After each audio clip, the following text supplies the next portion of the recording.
All right, welcome to the pod. And talked a lot about Oklahoma, Texas. We're going to talk a lot about it later when we do our race for the case. Hear my preamble. How accurate do you think my preamble will be, gentlemen? Not very. I taped it before. Not Ross. Not good. No, you know we're not going to cover all that. No. Here's the usual show dynamic is no planning, a little bit of planning, and then the little bit of planning just disappears about 5 minutes in. Yeah. And we go all over the place. That's true. Well, this is my plan. I did a little planning. Because I looked up a couple quotes. Oh. Okay. Alabama is traveling to College Station this weekend. Big game for both programs, for the SEC West race, potentially for the playoff. Both have a loss, but I assume if you could get to Atlanta and beat Georgia, that can be wiped out. This is the SEC. Committee loves the SEC, even this year. Kirby Smart thinks every SEC team should be ranked. Yeah, that was a gem. Yeah, thanks. That's glad you're paying attention. Kirby from Athens calls into the Feinbaum show. Is that what that is? Like, Ball. Why aren't we all ranked? That leaves 11 spots for the rest of the country. Isn't that enough? I'll see how Michigan could actually win an SEC football game. They'd be 2 touchdown dogs at Vanderbilt. Vanderbilt lost to UNLV, but they just weren't ready for that game. They were but it's a big game. But if you remember, this was supposed to be the modern day grudge match, right? 16 months ago, Nick Saban was at some kind of function in Birmingham, talking freely with a microphone. Dangerous. There was no Diet Coke in front of him. And he was just rambling on, and he said, NIL came up, and he said, we were second in recruiting last year. And you could tell that angered him. I thought they don't watch the rankings. Thought they don't look at see what rivals thinks. We just pick our own guys. Just like they don't read the papers or read social media. Right? And then they quote it. Saban does. Rat poison. Anyway, we were second in recruiting last year, Saban said. A&M was first. A&M bought every player on their team. Made a deal for name, image, and likeness. We didn't buy one player. But I don't know if we're going to be able to sustain that in the future because more and more people are doing it. Well, this got to Coach Fisher down there in College Station, and he just flipped. What do they say? Like an old man sending soup back. I'm using a lot of Seinfeld. Soup back, like an old man sending soup back at a deli. Yes. It's a shame that we have to do this, Jimbo said. It's really despicable. It's despicable that someone can say something about somebody. More importantly, 17-year-old kids. You're taking shots at 17-year-old kids and their families that they broke state laws. It's despicable that a reputable head coach can come out and say this when he doesn't get his way or things don't go his way. The narcissist in him doesn't allow those things to happen. It's ridiculous when he's not on top. Some people think they're God. Go dig into how God did his deal. You might find out about a guy, a lot of things you don't want to know. We build him up to be the czar of football. Go dig into his past or anybody who's ever coached with him. You can find out anything you want to know about what he does and how he does it. It's despicable.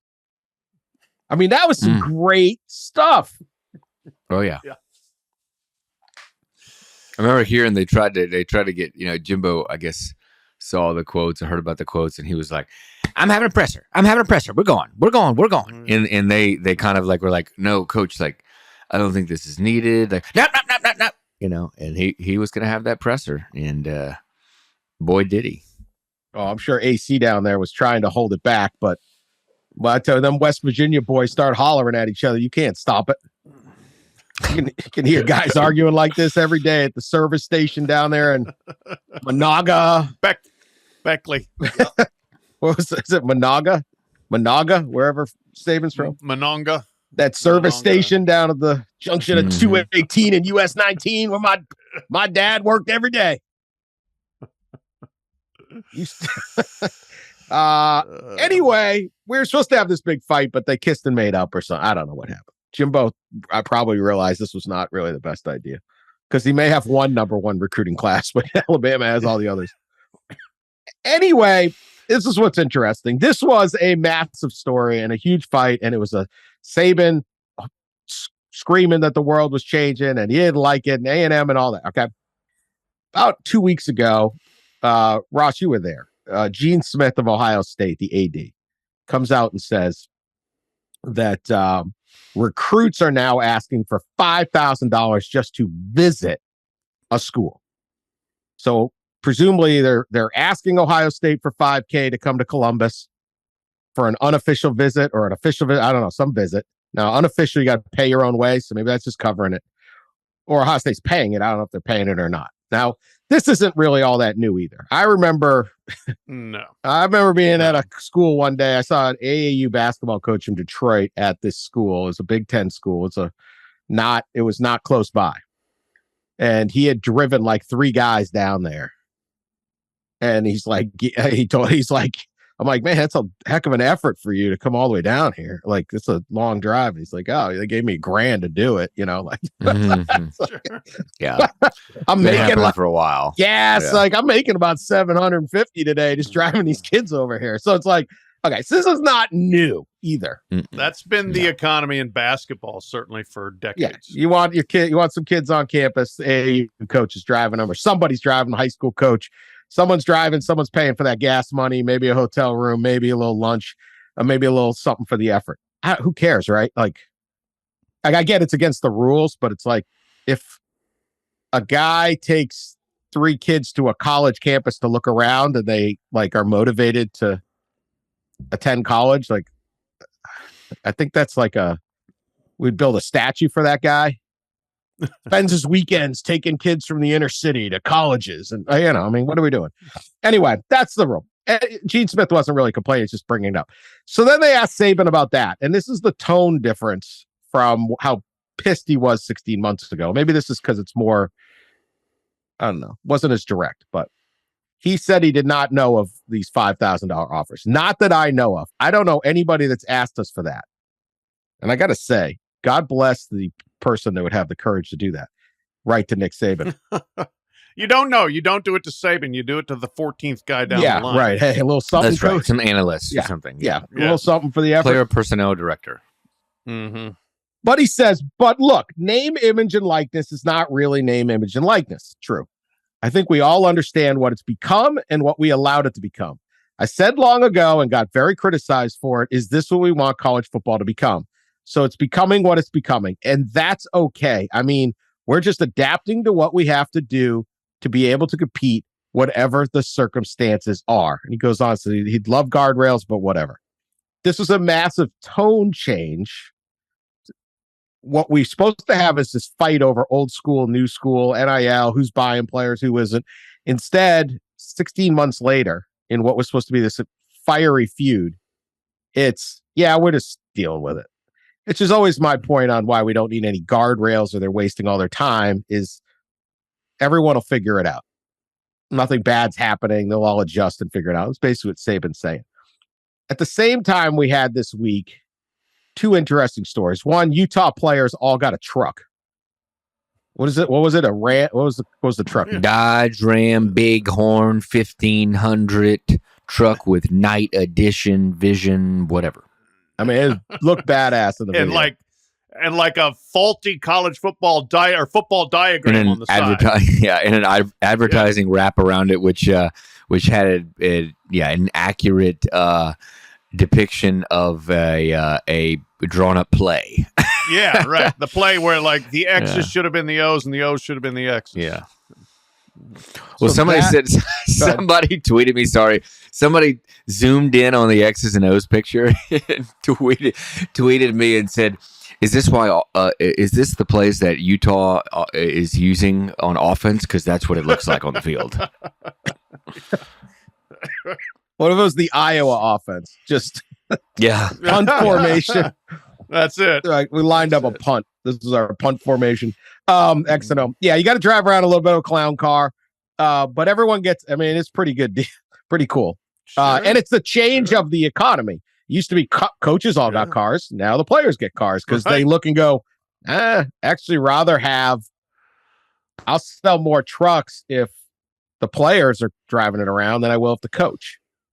I don't know how many people are buying a truck because, like, man, Kyle Whittingham looks good in that. At the same I guarantee Kyle Whittingham drives a truck. Kyle Whittingham, absolutely. That is a truck driving coach. For sure.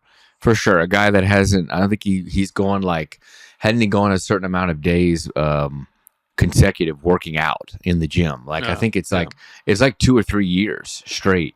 I think it's like 70 years. Like in the womb, the guy push ups. Yeah. No, that's a guy's got his. He's one of those guys. Like, I want to be Coach Whittingham when I grow up.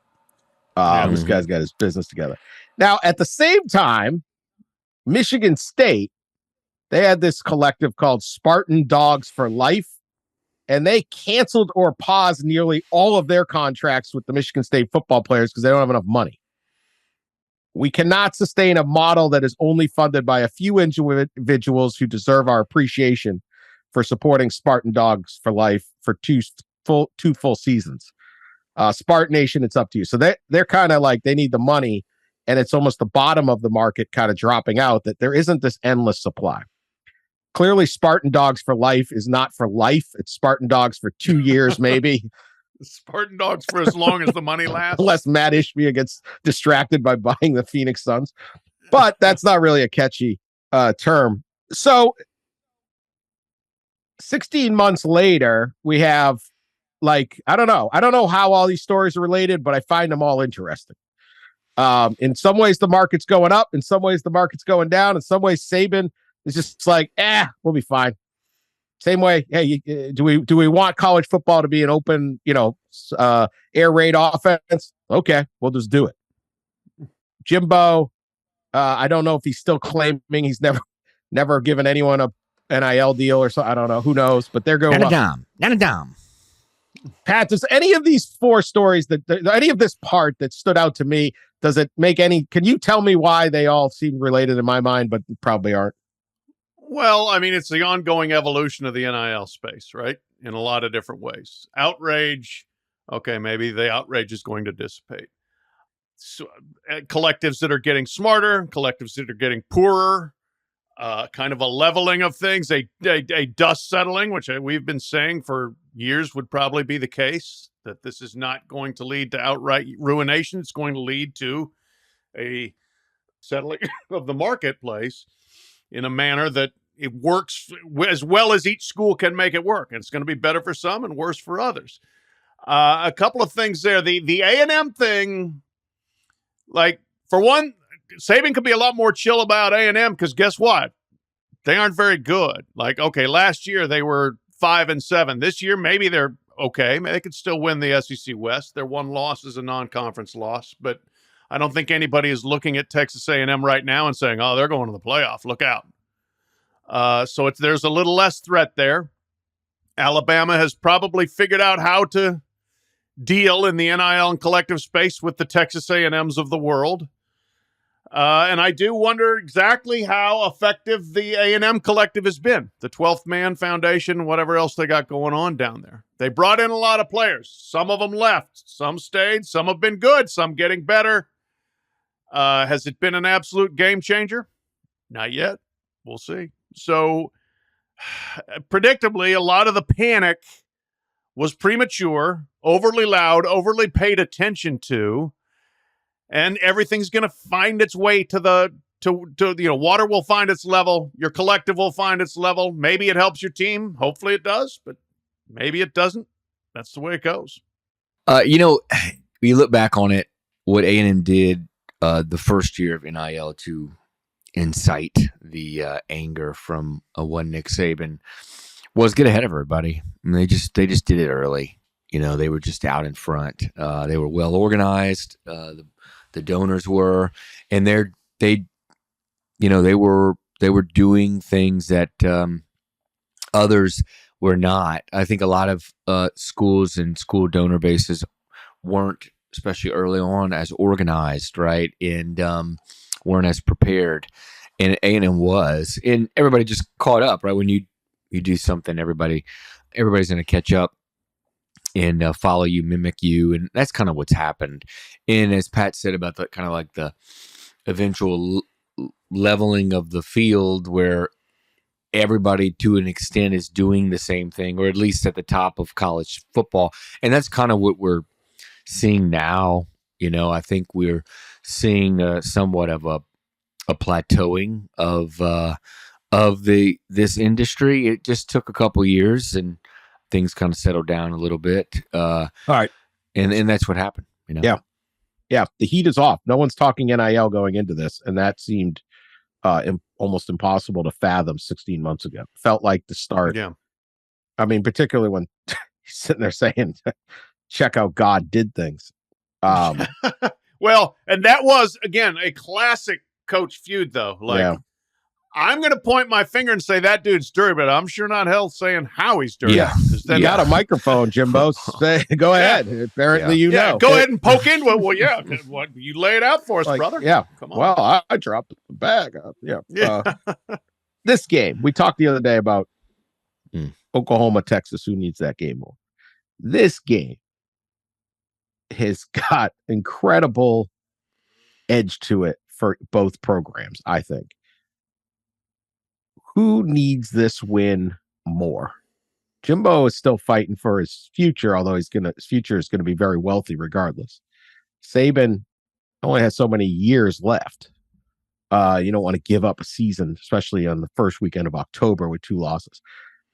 Pat, who needs this one more as a program? First of all, I will say this is a fascinating 3-team round robin that we've got going on between those two and Tennessee. They're all playing each other in the next few weeks here, and they all have 1 loss. So this is a little elimination round robin from playoff chase, and probably from winning a division in the SEC. So it's interesting between those 3. But as far as this particular game, this matchup, A&M needs it more. I know there are people that are like, this, yes, how many more times Coach Saban have? Well, he's already won 7. So, if he doesn't win anymore, it's okay. I'm sure Alabama fans don't see it that way. I do. A&M, you've been trying and trying and trying and trying to get over the hump, and you haven't been able to really fully get there. So can you win the SEC West this year? You can look at this and say, yeah, why can't we? We've never won the SEC West. We've never played in Atlanta for the SEC championship. That's why we joined the league. That's what we aspired to do. And oh my God, here comes Texas, and Texas looks good next year. We got to score now. We got to make hay. We got to strike while the iron is hot. Hit that oil gusher. So I think this is a bigger game at home for the program and for Jimbo both. Jimbo very much needs to win the game. Yeah, I agree. I think that this is a hill that A&M hasn't quite gotten over. And of all the years, it kind of reminds me of the Ole Miss talking points ahead of the Ole Miss game. It was like, this is the year, right? And you even saw the post-game comments from Ole Miss players in Lane Kiffin about this was the year. Like we they were vulnerable. We needed to get them this year. A&M's got to be thinking the same thing, right? This is the year. They're vulnerable. We got to get them this year. They're at home. They're only now a 1 or 2 point underdog. I believe the spread is plummeted down to almost a pick 'em or something. So, I think the pressure, and then obviously with Jimbo and his contract and that whole situation, former boss. I mean, all those things. This seems like.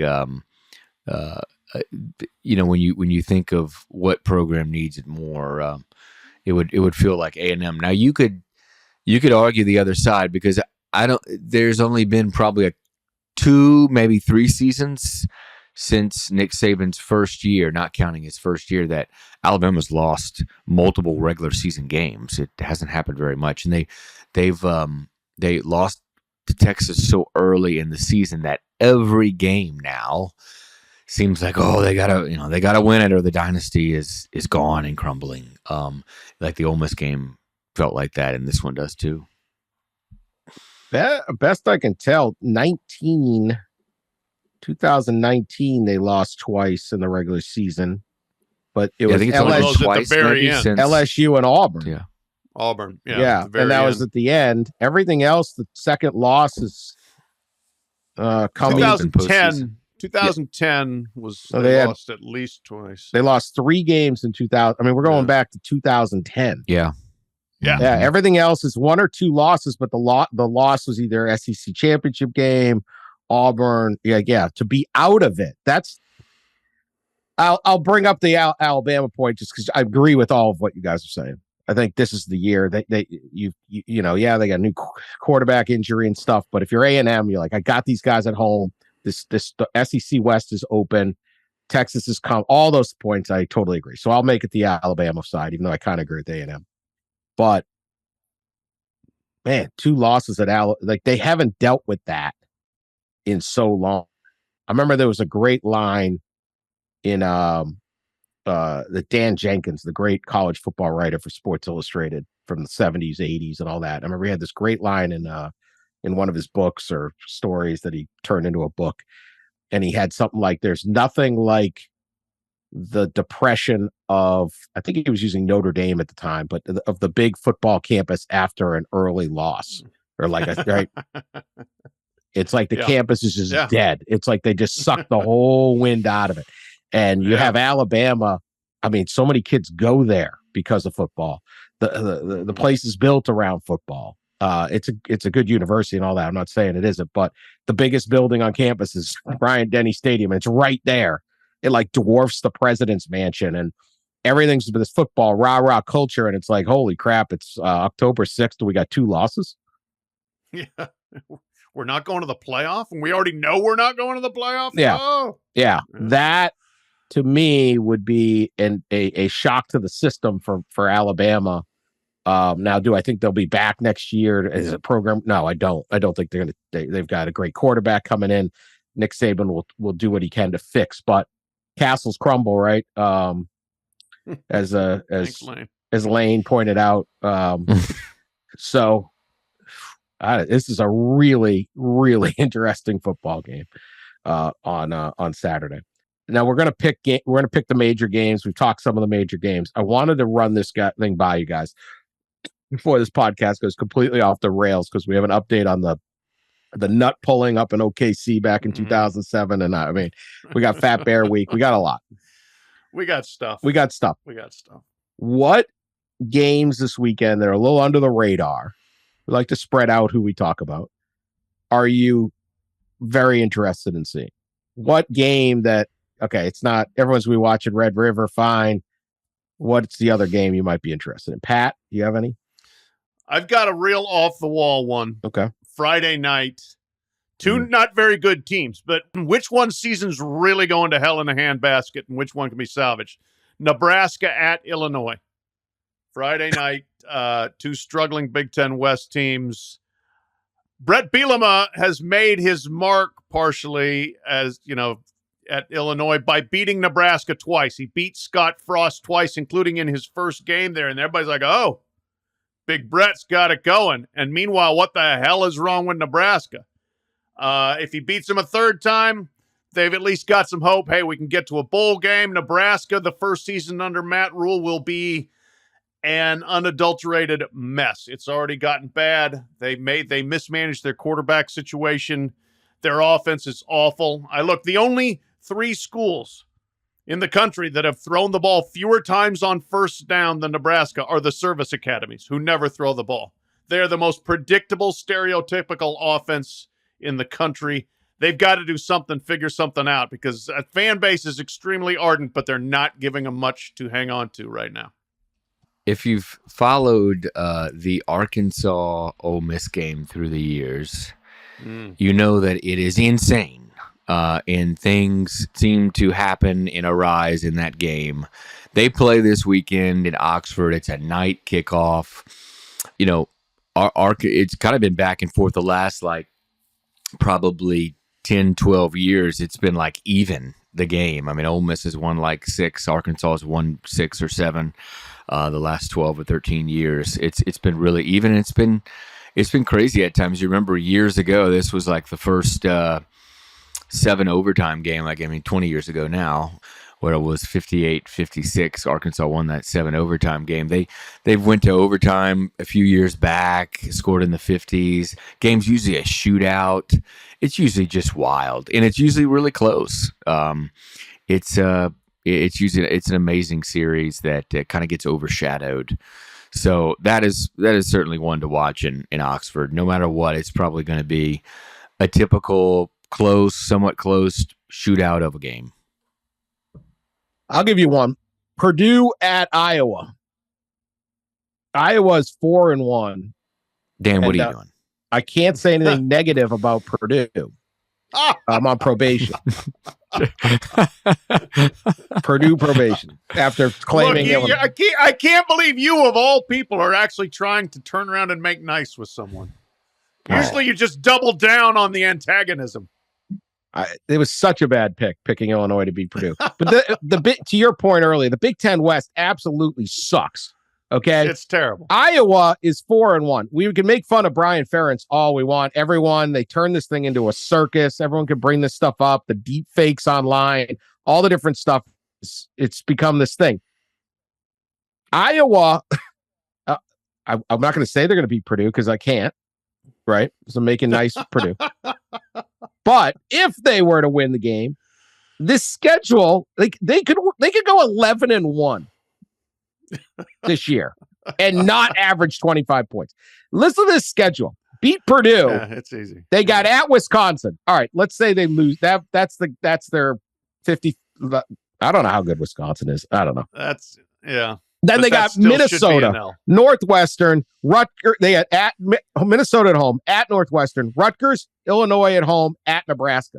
This is a 10-2, 11-1 football team. They're not going to fire the guy. He's going to be in Indianapolis, and like Michigan, Ohio State, or Penn State's going to score 60 on him. But it's like the Big Ten West is so freaking bad that Iowa, the national punchline, could legitimately end up 11-1. You want to know why they're expanding? It's because these programs, with all of their money that Ohio State and Michigan made them, all of their big conference, power conference privilege, all of their what do they call it? The investment 5? What do they call these things? Ross? Oh, yeah. They've given, they really invest. Mm-hmm. They all suck. How is the Big Ten West this bad? That the league, Fox and NBC and everyone sat there and said, we got to go get some teams from California and Pacific Northwest because you guys can't get your crap together and be good or interesting at all. So Iowa wins this game. I'm starting to get fascinated by Iowa. Like the sweet corn just comes in this time of year. Hawkeyes, they are playing their backup quarterback. I know. McNamara's out. Who cares? Well, they don't score any points before. No, I know. I don't know. That we will see. Can they beat Purdue? Purdue is, if they can beat Purdue, they can beat pretty much everyone else on the schedule. If they can't, then maybe it doesn't go this way. But can you imagine Iowa averaging 20? Brian Ferentz not hitting the number, and they're sitting at 11-1 going to Indy, and like the BCS or the playoff committee will rank them like 6th or something anyway. They can't. They get so the bobble of the 11-1. I gotta rank them high. Yeah, okay. They got a good record there in the Big Ten. That's all that matters. Good defense, game control. They got game punting is winning. We've got a new metric. Control. We've got a new metric. Punting is winning. Anyway, that's right. All right. That is that. You got another. Anyone else got another game? I have more than one. I'm excited about this weekend. All right, I will go. Snake draft. I'll snake draft it. Okay. Fresno 5-0, heading to 4-1. Wyoming 7,220 feet up there. This Wyoming crowd that turned out for the Texas Tech game. Do they come back? Do the ranchers come on? Do they ride their horses into Laramie? Can we get this going? Fascinating game. 8:00 game is on Fox. It's a national TV game on Fox. 8:00. Yeah, that is going to be good. And if Fresno wins that, I think they have a shot at running the table here in the regular season. Do they not? Absolutely. Remember? Yeah. This is going to be a good game. Fresno, and they still might not be the best team in that league. Air Force, baby, Air Force. I think it's going to be a heck of a game. I mean, Fresno turned my head. I know Arizona State is horrible, but they went to Arizona State and won 29-0. Yep. Like, you just don't. Yeah. Group of fives don't go to Power Five and shut them out like that. And I grant you, it's Arizona State, but they scored 28 on USC. Too, I think. Yeah. Oh yeah, they beat Purdue too. But I'm not saying anything about that. I'm not mentioning Purdue. That was just bad refs or something. Beat it was the like drum. a bad call. There was probably something like that. I'm sorry. I am just unnerved by this sudden turn of pro Purdue from you. This is really. I felt that my negativity to Purdue somehow influenced, because I'm not really negative Purdue. It's a great place. I don't know. I'm trying something new out, Pat. I'm trying growth. Trying personal growth. Okay. We didn't mention personal growth in the preview part. Anyway, No. You guys got a second game, or are you just all about the big schools? Yeah, That's it. no, I got a Okay. second. All right, go ahead. Washington State at UCLA. Wazoo has looked really for real so far. Some good wins. They beat Oregon State. They beat Wisconsin. Cam Ward has been awesome at quarterback. Jake Dickert, rising star when he's not picking on Lee Corso erroneously. But go on the road into the Rose Bowl. The atmosphere isn't going to be that tough, but UCLA is pretty darn good. Defense has gotten a lot better for Chip Kelly. We'll see what Dante Moore brings to the table. Should be a very exciting quarterback showdown there. I'm looking forward to that one. All right, wait. We're going to get to more interesting games after this message. Ross, you got an interesting game? Yeah. How about Coach Prime? Talked a lot about Deion Sanders on the show. They've lost 2 straight after winning the first 3, and they go to Arizona State, 1-4. But the Sun Devils have, they played pretty well against USC. I mean, it was kind of down in the fourth quarter of a game. And at times this year, they've shown a little life under Kenny Dillingham, despite losing starting quarterback. So does Coach Prime and the Buffaloes lose a third game? Do we see Arizona State pull off an upset? Colorado's 4.5-point favorite. So this feels like a big game for the Coach Prime train. After back-to-back losses in games that they were expected to lose. This one, they're expected to win, but they're on the road against a team that's pretty scrappy. So look out. All right, I'm going to give you another one. K-State at Oklahoma State Friday night. Wildcats, every man a Wildcat, 11.5-point favorites. Mike Gundy's program is reeling. Amazing. 2 years ago, did they beat Oklahoma in that game and then send Lincoln Riley, or Lincoln Riley? Can't even remember now. Yeah. They beat Oklahoma. Then they beat Notre Dame. And in between, they lost at that unbelievable Baylor goal line stand in the Big 12 championship game. Program was humming 2 years ago. It's not humming anymore. 2-2. They got blown out by South Alabama, which isn't even really a good group of 5 game team. Lost at Iowa State. They've beaten Arizona State. Arizona State is coming back as the beatdown team. It's like during the NFL draft when they start, like, they're showing highlights, and it's always like the Vanderbilt, like kids running by Vanderbilt's defense or something. They beat Central Arkansas 27-13. I don't know where Gundy's program is right now, and I don't know what Oklahoma State does about it. They owe him $25.8 million if they buy him out. And unlike other coaching deals, the buyout goes up every year. What? Yeah, he gets 75% of his total remaining salary. He has an automatic 1-year rollover every year. And he gets a $125,000 raise every year as a minimum. So every year he gets $125K raise, and the contract extends on the rollout. It's a 5-year rollout, and they owe him 75% of the salary. It's a complete lopsided deal. It's not like, hey, every year you're cutting back, and there's no, if there's an offset, I don't know if there is. He's not going, like, so they owe him more every year they keep him. and Wow. T-Boone isn't around anymore. Right. Goodness. I don't know. They want to What a day. fire him. I mean, but again, 2 years ago, you're rolling. Right now, you're not rolling. This is a big game. You get blown out by K-State at home. Ugh. Yeah. I do question how much his heart's really in it these days. I mean, because last year they were bad and they fell apart at the end, and then everybody transferred. And, we know Mike Gundy. I'm not sure he's necessarily built for the NIL collective transfer world. And we'll see how long he really wants to do this.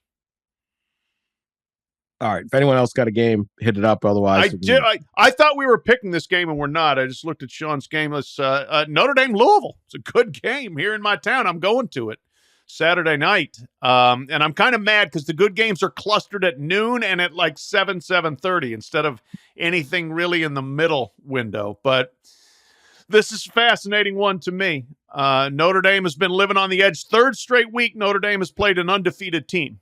Second straight week, they've done it on the road. They haven't beaten ranked teams back-to-back on the road since, I believe it was 2005. Might have been Charlie Weiss's first year. So we'll see how they do against the Louisville team that I think Louisville's kind of played a little over its head. They're a big splash play offense. Braum has got a Braum offense going. They have got a pretty good defense. I don't know about the offensive line holding up here, and we'll see. Just I think Notre Dame's physicality might be too much for them, but it should be a great atmosphere at L&N Stadium, as I guess they call it now. I was trying to find what would be the last pick of the draft in games this week. I think I found it. Okay, here. I think I found Let's it. do that. Okay. Yeah. Okay. I'm pretty sure Mr. this is going Irrelevant. to be the last pick. This Yes, is the Mr. Irrelevant of the weekend. All right. Ball State at Eastern Michigan. 3:30 p.m. Ooh, I Saturday, might need to baby. go over to that. Yeah. EMU 2.5-point favorite. No the love Eagles for the factory and with the gray Cardinals. turf. Come on, man. 1-4. Ball State's 1-4. Eastern Michigan Yeah. is 2-3. So Season on the break. otherwise, here. I don't know anything else about these teams. But there you go. The factory. The Gray turf. the gray turf, and they call their place the factory. Although, don't they argue with someone else that's called the factory? I don't know. I thought there were like two Could schools that had a factory. It could I don't very know. well. It's very Michigan. It's very Michigan. Let's call it the factory. Yeah. I don't know. I would say that you're just disrespecting the Maction on that. But hey, what do I know? All right. Update on the we were talking Red River shootout. Why you can't call it that anymore because it just got too violent. This was no gunplay was involved in this. We brought up an old story of a bar fight in Oklahoma City. We have more info on it, and we thank our listener Michael Milligan, who literally went to the bar and took a picture of the spot where the fight. Boots on the ground reporting. Yeah. Fantastic pod correspondent. Great work. You're a listener of the week. And then he also sent us an updated story. This is from November 19, 2008. Charges were dropped in the bar fight. And it turns out the guy who kind of, if you recall, there was a fight and someone tried to rip somebody's stuff off, his onions off. And it got 60 stitches and all of that. It was ugly. This is how tense it gets. A little more perspective here. Oklahoma prosecutors plan to drop an assault charge against an Oklahoma Sooner fan accused of nearly castrating a Longhorn fan during a bar fight last year. Brian Thomas testified he received more than 60 stitches and is still in pain, although there was no permanent damage. So we're happy with that. What happened was a 54-year-old guy named Alan Michael Beckett, a federal auditor and church deacon. Church deacon. Come on. Wait a minute. Contends he was defending himself during an altercation with Thomas on June 17th at the Henry Hudson pub in Oklahoma City. Authorities allege that Beckett tore Thomas's scrotum after Beckett taunted Thomas for wearing a University of Texas t-shirt or shirt in an establishment frequented by Sooner devotees. So the 35-year-old originally, Thomas is 35. Beckett's the old deacon, the church deacon. He says he got attacked without provocation. But then the other people at the bar, additional witnesses who were there with Thomas, came forward and basically said Thomas maybe brought it on. I don't know. Charges were dropped. So that's the issue. We thought it was a bad story. We thought it was a violent, ridiculous story. I didn't have church deacon on my scrotum tugging OKC bar fight bingo card, but maybe I should have. Probably like one out of every 3 guys in Oklahoma is a church deacon, right? Yeah, it's possible. So that's our update. Gosh. Does it change your opinion of anything here, Pat? No. Still a horrific injury that I get squeamish thinking about and hearing about every time. I like. That's got to be the quickest way to end a fight, like as far as a fair fight, right? You just grab somebody there and it's like, what do you do? You can't fight back other than just, please God, get me out of here. Well, the guy he didn't realize that it had happened until after the fight, apparently. But anyway, it's still famous. I think I would realize quickly. It was right by the bar. It was not in a corner. It was right in the bar. So, according to this picture. So anyway. Michael Milligan or I believe his name. There's no plaque. They should have put a plaque up. Come on, what's it called? Henry Hudson. Henry Hudson's. Henry Hudson's. Put a plaque up, would you? We're still talking about this thing 16 years later. They should really rename the bar. Yeah, right. Yeah. Have like Rocky Mountain oysters on there or something like that. Yeah. Anyway. Oklahoma and Texas fans, we implore you, don't do that. Yeah. Okay. Don't do that. We know it's going to get a little rowdy. It's going to be some words exchanged. Sometimes you got to throw some hands or something like that. I get it, but let's lay off that. Okay. We're encouraging a peaceful Red River shootout. Tensions are high.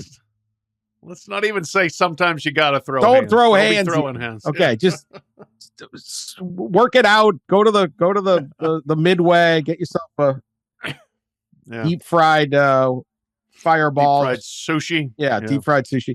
All right. Another incident. This James Kerpea of Oregonian, longtime listener, friend of ours, great reporter. Friend of the pod. Has a story that couldn't be more us. A guy named Jeremy Jackson, a sophomore at Oregon, showed up at the game against Colorado last month with his emotional support duck. His name is Quacktavius. He brought the pet to Autzen Stadium. Ross, you were there. I don't know why you didn't see this. What kind of reporting were you doing? I know. I know. I'm disappointed. I didn't see the duck amid the 55,000 below. Yeah, it's officially registered as an emotional support animal. It is an emotional support duck. Brought Quacktavius to the game. And he goes, I had him in his carrier. Once I got inside, I was just walking around with him. I thought someone was going to say something, but no one did. So the game went on. Eventually, someone did walk up to me. And I just, they asked me how I got the duck in. I just walked in with him. So I guess he just walked in with a duck. Wasn't trying to hide anything. Eventually, the sheriffs came and said, you can stay, but you got to let the duck go. And he's like, this is my emotional support duck. I'm not just going to let him fly away. The duck became a huge thing in the crowd. Everyone was cheering for the duck, keep the duck, and all of that. And it's now up to the Oregon Athletic Department whether or not the police have said we're not going to step in if Oregon says you can bring your emotional support duck, Quacktavius. It's fine. If not, you're banned from the Quacktavius is banned from the stadium. There's even a picture of Jeremy Jackson with Bo Nix. I mean, it's become a big thing out there. People's Court, Pat. Should Quacktavius be allowed inside Autzen Stadium as a symbol of emotional support and the fact he's a duck? I will say this. I like the name Quacktavius. I think that's very good. Kudos there. No, keep your duck home. I don't care if it's the Oregon Ducks. Keep your duck home. Your duck does not belong at the football game. You can make it through 3 hours of the football game without the emotional support of your duck. Keep your duck off the airplane as well. If they let in the duck, guess what happens in Eugene, Oregon? 12,000 dogs then come in the stadium next week because that's Dog Central, and they will all have their labs running around. Yeah. It's going to be chaos. They're going to be taking dumps all over the concourses. No animals at the game, period. New rule. I stole this from our fellow writer, Ralph Russo. New rule. You can bring in to stadiums emotional support animals as long as they are the mascot of your team. There you go. What happens with Colorado? LSU, bring in the tiger. Colorado. You got a tiger, bring them all in. No, right? No. Florida, you got a gator, bring them in. No. There you go. It works. No. Perfect, right? No. Nothing wrong with that at all. No. So also, by the way, James Cripia messaged me last night about this. He said invariably when this topic comes up on the pod, which he was right, of course, we're going to talk about it. He said, make sure to tell everybody that during the half an hour long interview he had with the student, the duck was in the background quacking. Perfect. Jackson's very zen about this duck. It's like any regular animal. When I'm at school or wherever I may be, I have an automatic water and feeding for him. It's more simple than I think. The whole following me thing, I think people are like, dude, how do you train him to follow you? I didn't. He did that himself. He just loves Jackson. I would just put him on the ground one day and he started following me. Aren't you? A lot of people ask me, aren't you scared he's going to fly away? No, he doesn't. He just does his thing. He can fly. He's flown before, but he doesn't leave my side. It's a love story. This is a boy and his duck. Don't ducks crap all over the place? Like I think you gotta. They do crap. Yeah. Yeah. I feel like the other. And then how many he drove Canadian with the geese duck in the area? Yeah. You know, he's a former Mississippi State student, so he had the duck. In fact, if you go to the Duck's Instagram, Quacktavius has his own Instagram page, of course. Yeah, you could see he's got pictures of the duck on the Mississippi State campus with with people there and Bully, the bronze Bully statue, and there's the duck. It's next to the bronze Bully statue. But he drove from Starkville, Mississippi to Eugene, Oregon with the duck. So I don't know what his car looks like, but ducks do. Duck situation. I don't know how you're pulling this off. I tread lightly, Ducks. Dan Lanning, tread lightly. You're 5-0. Things are rolling. You do not want the curse of Quacktavius. I'd risk the curse of Quacktavius. Risk it. All right. Before we get to the games, Fat Bear Week is upon us. Time to make our selections. I believe that we should continue to have a keeper league here. Keeper league? No. Yes. Mr. 747. Yes. No, you don't get to just make up the rules willy-nilly here. No, we've never had a keeper league in anything like this before. I identified 747 years ago. That is my bear. 747 is my bear. If you don't know about Fat Bear Week, it's now quite popular. We were early adapters. We were influencers on this. Very early. This is at least like 4 or 5. This is 4 or 5 years of Fat Bear. Started in 2014. We've been doing it. Yeah, I think maybe 5. Fat Bear Week for, I don't know what, maybe the old podcast. It's up at the Katmai National Park and Preserve in Alaska. The a genius idea by the people up there. They take pictures of their bears and they try to measure which bear got the most fat to the fattest bear going into hibernation. They eat salmon, all this stuff. And so they have tournament style brackets going against each other. The brackets have been revealed and there's Fat Bear Jr., all that. Anyway, I'm taking 747. Oh my God. Yeah, unbelievable. I mean, what, you can have Otis. Otis is a 4-time champ. A 4-time champ. Defeated 747 in 2021. And then somebody picked Holly, the woman. Yeah, I think I've had Holly before. Female bear. Anyway, make your picks, but you take 747. You might have to head to Henry Hudson's. Just saying, warning you. Might go Henry Hudson's bar on you. Great. Are you a church deacon? Go ahead. Make your picks. All right. So, no, I'm not going to take 747. I'll let you go ahead and rig this for yourself. But here's the one thing. This does not count in race for the case. You've tried that trick before, too. Ha! This does not count in race for the case. I like the fact that we have a bear named Bucky Dent this year. But I don't like Bucky's shape. Not fat enough. Not enough cushion for the pushing in the back there. Not enough caboose. So I'm going with Electra. Ooh. Big old woman now. Big old woman. 30. Yeah. She could be your three technique or your nose tackle, and she would be very hard to move in the middle of a defensive line. So I will take Electra as my fat bear champion. Okay. Ross? I'm actually going to go. We just mentioned her. I'm going to go with Holly. I mean, she's got some girth, tree trunk sized legs. Look at this stomach. It looks like a barrel of beer. Give me Holly. Go girl. John? Yeah, a lot of good bears here this year. Not gonna lie, a lot of the smaller bears aren't giving me. Maybe they develop in the weight room after. A lot of red shirt bears I'm seeing, but highly recruited. I like Chunk. I think that he's got a face that's looking for some problems when it comes to just really getting after it this winter. So I'll go with Chunk. Nobody took Otis. All right. That's fine. I'll take 747. We've got a buy. 747 is got a buy. It actually has a different name, but it's actually bear number 740. It just happened to be get the number of a massive airplane.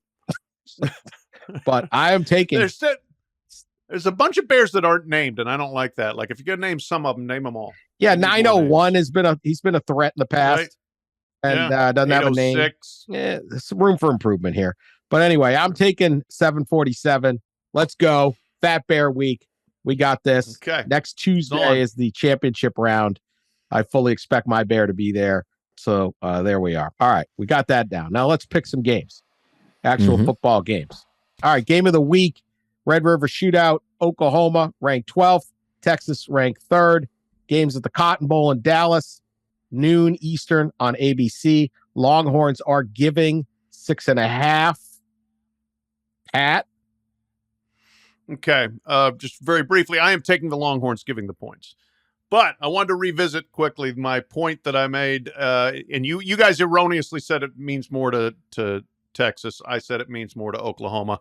Here's why, if you're Brent Venables. Little history lesson for you. Ooh. The only school that Oklahoma has played more than a dozen times that has a winning record against Oklahoma is Texas. I mean, Oklahoma's history is ridiculous.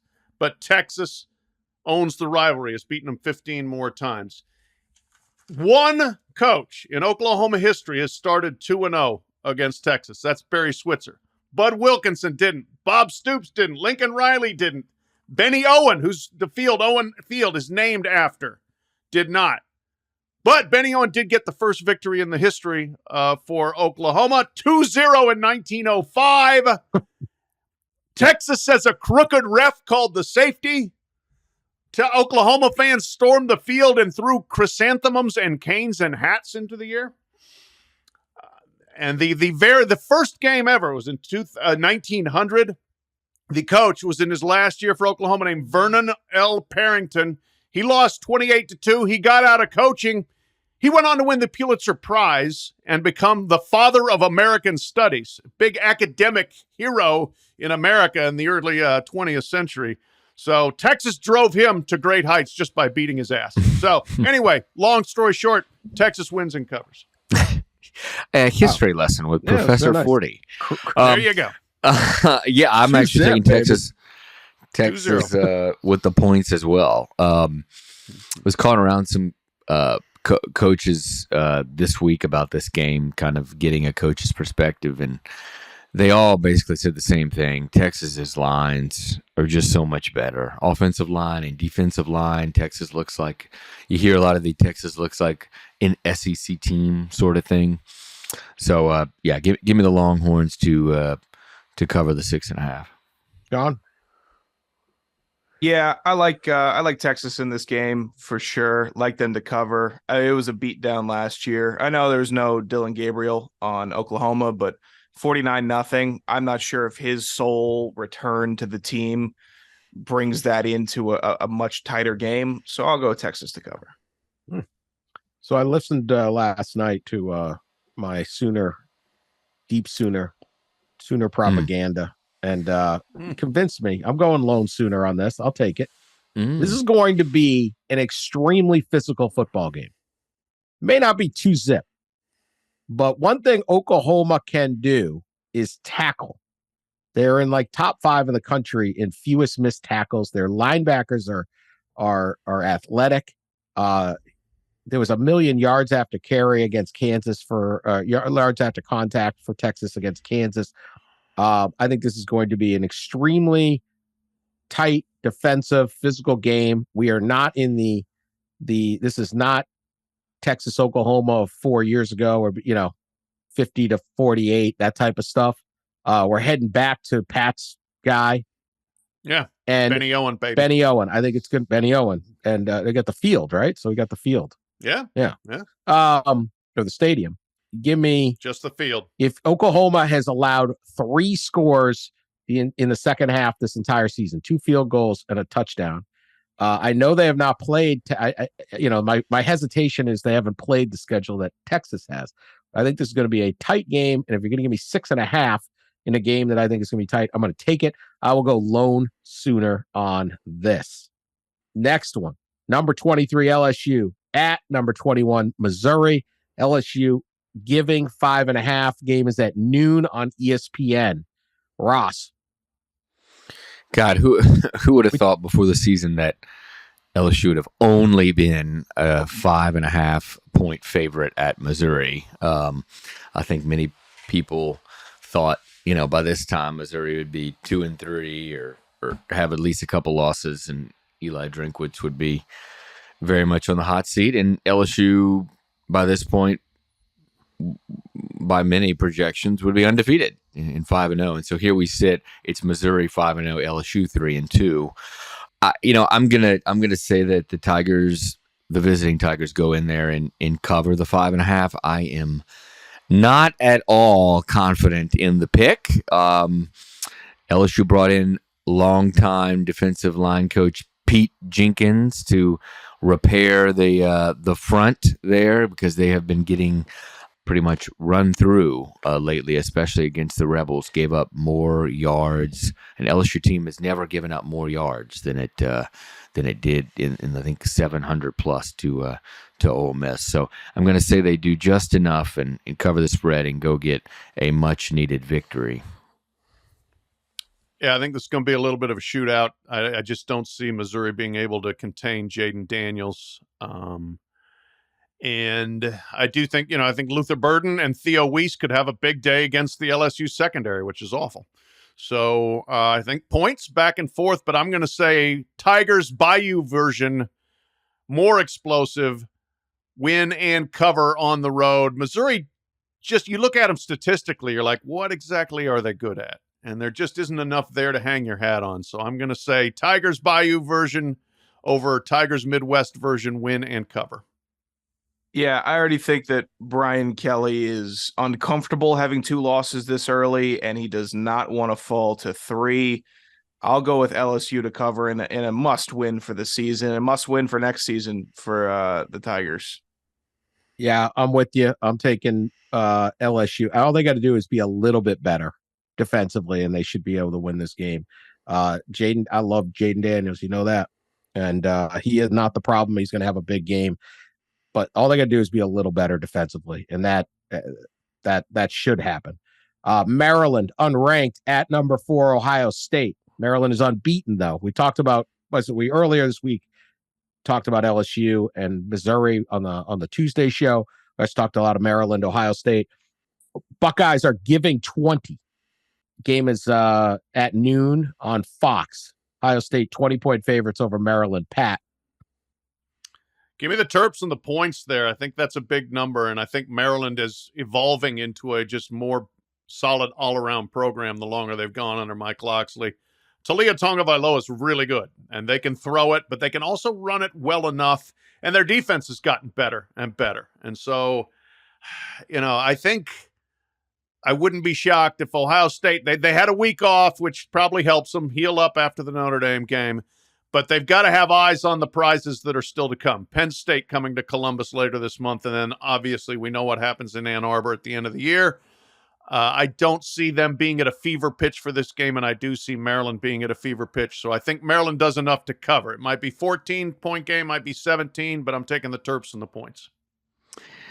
Same. 20 points is a lot. And if you look at Ohio State's schedule, they played 2 Power 5 teams, Indiana and Notre Dame. Indiana, they scored 23 points against Indiana. And against Notre Dame, they scored 17 and had 10 points up into the last second. So I think that there's been some struggles on offense, and Locks and Maryland will do enough to hold the Buckeyes. I don't know that they'll win, but to hold the Buckeyes to cover that spread.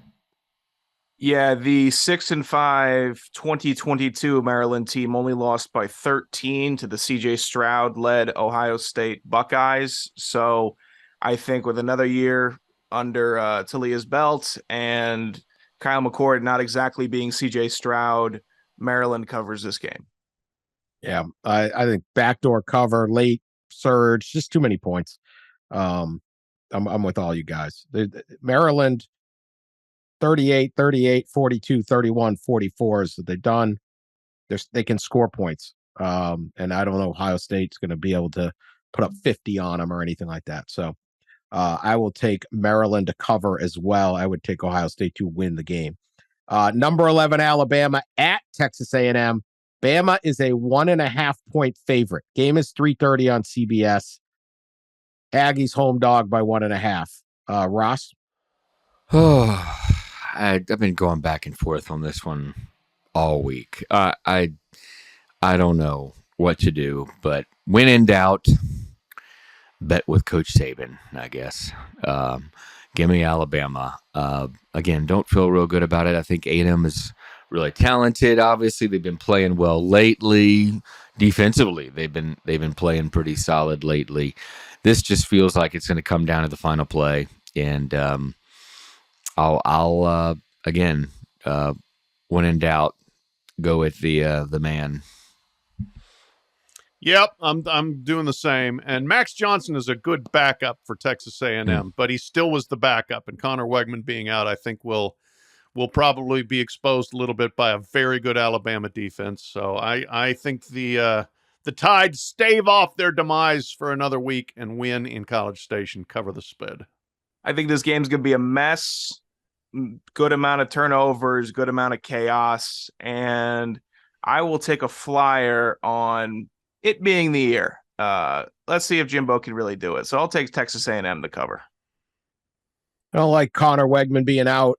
My hesitation here is, what does Jalen Milroe do under a hostility? I know they went to Mississippi State last week and won, and he looked pretty good. He looked competent. Mississippi State and their cowbells could be an intimidating place to play. It's not College Station, though. Can he handle that? That's the next development. But I'm going to take Alabama in this game. I picked the Ole Miss game, shocked me back into reality. Don't be chasing these upsets when it comes to Nick Saban. There's a reason he's Nick Saban. So I will take Alabama here. That's not a lot of points. Number 20, Kentucky, unbeaten. At number 1, Georgia, unbeaten. The Dogs giving 15. Game is at 7 on ESPN. 15 against a undefeated number 20 team. Pat, I think we're back to you. Yeah, that's too much. I'm taking Kentucky to cover. I assume Georgia will raise its pretty half-assed standard of play so far and play better than they have here for this game. But if they don't, they could flat out lose. As it is, I think it's going to be a struggle. Kentucky, boy, Ray Davis running the ball with great authority for Kentucky. They really even haven't had needed Devin Leary to be a superhero by any stretch. Georgia, slow starts. Offense iffy, too many mistakes. So enough factors that can go into this to let Kentucky hang around, as they have been wont to do against Georgia. They really haven't been like run off the field by the dogs here in the last couple of years. So I'm going to take Kentucky in the points there. Yeah, I think this, in a way, this feels like the game that Georgia like comes to life and gets going.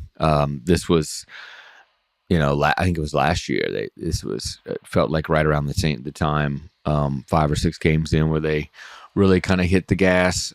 And this is a lot of points. Yeah, like 14.5 is a lot for a Kentucky team that kind of like, possesses the ball on offense, hogs the ball, and plays really good defense. However, I'm going to go back to my first statement. I think this is the game that kind of Georgia maybe turns it on. If there's any defense that's going to slow what Kentucky does best, with Ray Davis and running the football, it is Kirby Smart and crew. So give me Georgia at home to cover it.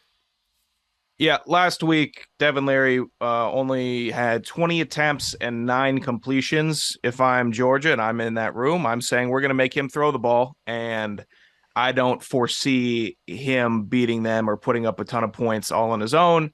I think Georgia stunts the run game, and they cover the 15. Literally, as I'm looking at this, the spread, dropped to 14.5, and Georgia's money line went from -500 to -600. So, I don't know. I got the live BetMGM odds here on the on Yahoo Sports. I'm taking Georgia. I think they're going to be able to stop Ray Davis.